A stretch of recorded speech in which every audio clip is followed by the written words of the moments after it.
Kansas City Chiefs are trading a 2026 fourth-round pick to the Chicago Bears for Pro Bowl offensive lineman Joe Thuney. That Ben Johnson has got to get with Caleb Williams and say, this is what leadership in the NFL looks like. And let me explain.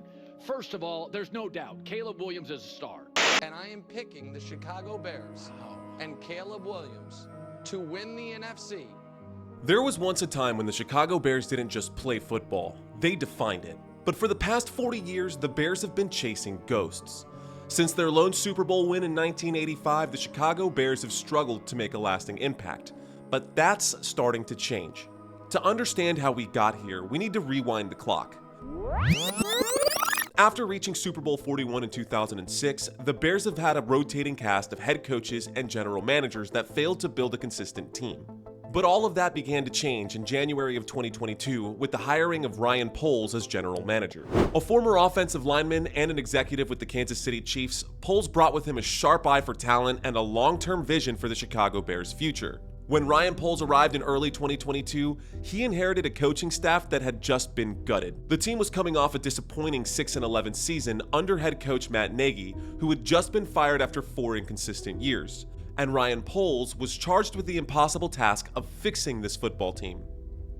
His first year as the Chicago Bears GM was a disaster, as the team ended the 2022 season with a 3-14 record. It was obvious that changes needed to happen.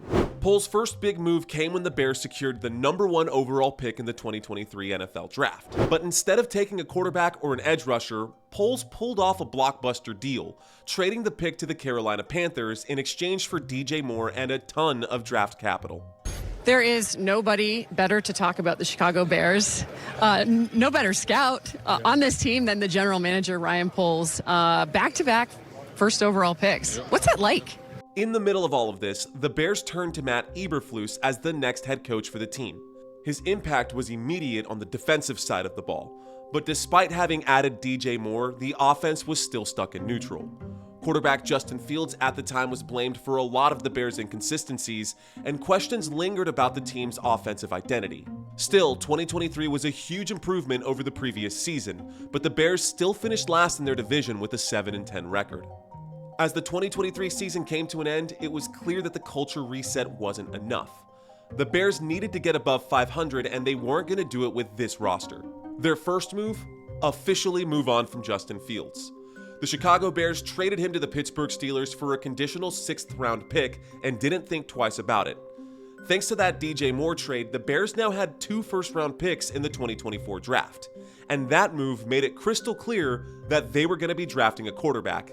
And that's exactly what they did. With the first pick in the 2024 NFL Draft, the Chicago Bears select Caleb Williams, quarterback, Southern California. Caleb Williams out of USC was the first overall pick that the Chicago Bears have had in nearly 80 years. And from the moment he touched the field, it felt different in Chicago. But the Bears didn't stop there. Before last season, DJ Moore was all alone. But in 2024, the Bears completely revamped their unit. They traded for veteran Keenan Allen out of Los Angeles, and they drafted Odunze 9th overall with their 2nd first-round pick. This instantly gave the Bears one of the best receiving groups in the NFL. And over the last 2 years, they've also added Montez Sweat, TJ Edward, Gervon Dexter, and Kevin Byard to their defensive ranks. So how did all of that translate in the regular season? Well, in 2024, they actually finished with the same record as the year prior. But if you watch this team week to week, they looked very different. The defense played hard and was one of the brighter spots for this team. Meanwhile, the offense, despite having added all those big names, were still stuck. The Chicago Bears' 2024 season was defined by their incompetent offensive line. That glaring weakness led to Caleb Williams becoming the most sacked quarterback during the 2024 season. Week after week, play after play, Williams was running for his life. And what should have been simple reads and easy throws turned into chaotic scrambles and off-target air balls by a man on the run. It was no surprise that this offensive line was a problem, especially since it was the same problem Justin Fields had to deal with. What was more concerning, though, was that this problem could have and should have been addressed sooner. So in late 2024, the Bears made the bold move and decided to fire head coach Matt Eberflus mid-season, making him the first coach in franchise history to be dismissed before season's end. It was a rare but necessary move. In January of 2025, the Bears landed a new head coach, Ben Johnson, the offensive mastermind behind the Detroit Lions turnaround. Johnson brought with him some creativity and a modern playbook tailor-made for Caleb Williams. Chicago's already taken this 2025 offseason and started building a fortress around Williams. They landed left guard Joe Thuney, a 4-time Super Bowl champion and 2-time All-Pro from Kansas City. They picked up right guard Jonah Jackson from the LA Rams. They signed Drew Dalman, the former Falcons center, to a 3-year deal. And these guys aren't just inside linemen, they're championship caliber veterans. On the other side of the ball, Chicago bulked up the defense with 2 major additions.